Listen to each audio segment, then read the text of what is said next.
ശ്രീ ഐസൻ ജോസ്, ഇവിടെ അല്പം ആശങ്കക്കിടയാക്കുന്ന സാഹചര്യം എന്ന് പറയുന്നത് ആണവായുധ കേന്ദ്രങ്ങൾ ഉൾപ്പെടെയുള്ളവ ആക്രമിക്കപ്പെടുമോ എന്നുള്ളതാണ്. അതിനുള്ള സാഹചര്യം കാണുന്നുണ്ടോ? തീർച്ചയായും ആണവായുധ കേന്ദ്രങ്ങൾ നിലവിലെ സാഹചര്യങ്ങളിൽ ഇപ്പോൾ നമുക്ക് ഇസ്രായേലുമായുള്ള അമേരിക്കയുടെ ബന്ധത്തിൽ നേരത്തെ മോഹൻ സാർ പറഞ്ഞതുപോലെ തന്നെ ഈ രണ്ടുപേരും ഒരു കൃത്യമായൊരു ലക്ഷ്യം ഇക്കാര്യത്തിൽ മുന്നോട്ട് വയ്ക്കുന്നുണ്ട് എന്നതൊരു യാഥാർത്ഥ്യം തന്നെയാണ്. അവർക്ക് കോമണായൊരു ടാർഗറ്റ് ഉണ്ട്.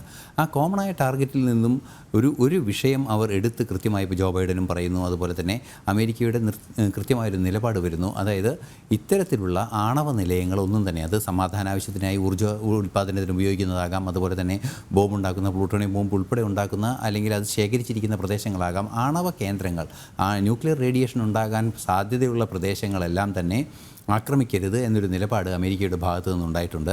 എന്നാൽ അത്തരമൊരു നിലപാട് അനുവദിച്ചു കൊടുത്താൽ വീണ്ടും ഇറാൻ ശക്തി ആർജിക്കാനുള്ളൊരു സാധ്യതയുണ്ട്. അല്ലെങ്കിൽ അത്തരത്തിലുള്ള ആക്രമണം തിരിച്ച് ഇറാൻ്റെ ഭാഗത്തു നിന്നുണ്ടാവുകയാണെങ്കിൽ എന്ത് ചെയ്യുമെന്നൊരു ആശങ്ക തന്നെയാണ് തിരിച്ചും പ്രകടിപ്പിക്കപ്പെടുന്നത്. തീർച്ചയായും നമുക്കറിയാവുന്നതാണ്, ഈ അടുത്ത ദിവസങ്ങളിലെല്ലാം തന്നെ ചില സ്വകാര്യ ഇൻ്റലിജൻസ് ഏജൻസികളെല്ലാം തന്നെ വ്യക്തമാക്കിയ വിവരങ്ങൾ വളരെ കൃത്യമായി പുറത്തു വരികയും ചെയ്തു. അതിൽ നിന്നും ഏറെ പ്രാധാന്യത്തോടെ നമ്മൾ ഗ്രഹിക്കേണ്ടത് ആണവ പ്രതിരോധത്തിനുള്ള, അതായത് എന്തെങ്കിലും ഒരു ആണവ നിലയങ്ങളിൽ എന്തെങ്കിലും അപകടമുണ്ടായാൽ അതിന് നിരവധിയായ പ്രതിരോധ സംവിധാനങ്ങൾ ആ പരിസരങ്ങളിലെല്ലാം തന്നെ ഒരുക്കിയിട്ടുണ്ടാകും. നമുക്കറിയാവുന്നതാണ്, ചെറിയ അടിയന്തരമായി ആണവ റേഡിയേഷൻ ഉണ്ടാവുകയാണെങ്കിൽ കഴിക്കാനുള്ള ഗുളികകൾ പോലും പല സ്ഥലങ്ങളിലും ലഭ്യമാകുമെന്നാണ് ഇതിൻ്റെ ഒരു ദുരന്ത നിവാരണത്തിൻ്റെ ഭാഗമായുള്ള സംവിധാനമായി ഒരുക്കുക. അത്തരത്തിലുള്ള കാര്യങ്ങളിൽ മുന്നൊരുക്കങ്ങൾ നടത്താനും കുട്ടികളെ പരിശീലിപ്പിക്കുക, ഇങ്ങനെ എന്തെങ്കിലും തോന്നിയാൽ അത്തരം നീക്കങ്ങൾ നടത്തുക എന്ന ആ നിലപാടിലേക്ക് നീങ്ങണം എന്ന് ഒരു ഇൻ്റലിജൻസ് ഏജൻസി റിപ്പോർട്ട് ചെയ്തിരിക്കുന്നു എന്നത് ഗൗരവമേറിയ ഒരു വിഷയം തന്നെയാണ്. എന്നാൽ അമേരിക്ക പുറത്തു പറയുന്നൊരു വിഷയം അത്തരത്തിലൊരു ആക്രമണം ഉണ്ടാകാൻ പാടില്ല എന്ന് തന്നെയാണ്. എന്തു തന്നെയായാലും ആണവ നിലയങ്ങൾക്ക് നേരെ ആക്രമണം ഉണ്ടായാൽ അതൊരു ആഗോള പ്രശ്നമായി തന്നെയാണ് മാറുക. അതായത് ലോകത്തെ മുഴുവൻ ബാധിക്കുന്ന വലിയ ആഘാതങ്ങളായിരിക്കും ഈ ഭാവിയിൽ, അതായത് സമീപ ഭാവിയിൽ 1-2 വർഷങ്ങൾക്ക് ശേഷമൊക്കെ അത് വലിയ ആണവ ദുരന്തങ്ങൾ, വലിയ പ്രശ്നങ്ങളിലേക്ക് ചെന്നെത്തും എന്നതൊരു യാഥാർത്ഥ്യം തന്നെയാണ്.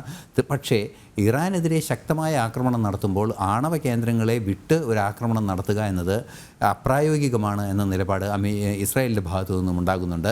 തീർച്ചയായും ഇസ്രായേൽ അമേരിക്ക സംയുക്ത സൈനിക നീക്കം, പ്രത്യേകിച്ച് എയർഫോഴ്സ് നീക്കങ്ങൾ ഉണ്ടാവുകയാണെങ്കിൽ ഇറാൻ്റെ ആണവ കേന്ദ്രങ്ങളെ സ്പെയർ ചെയ്യും എന്ന് തീർത്തും നമുക്ക് പറയാൻ സാധിക്കില്ല എന്ന് തന്നെയാണ് നിലവിലെ സാഹചര്യങ്ങളിൽ നിന്നും മനസ്സിലാക്കാൻ സാധിക്കുന്നത്. ഒരുപക്ഷേ ആണവ കേന്ദ്രങ്ങളിൽ ആക്രമണം ഉണ്ടാകാനുള്ള സാധ്യത തള്ളിക്കളയാനാവില്ല. അങ്ങനെയാണെങ്കിൽ അത് മറ്റു പ്രത്യാഘാതങ്ങളൊക്കെ ഉണ്ടാക്കാനുള്ള സാധ്യതയുണ്ട്.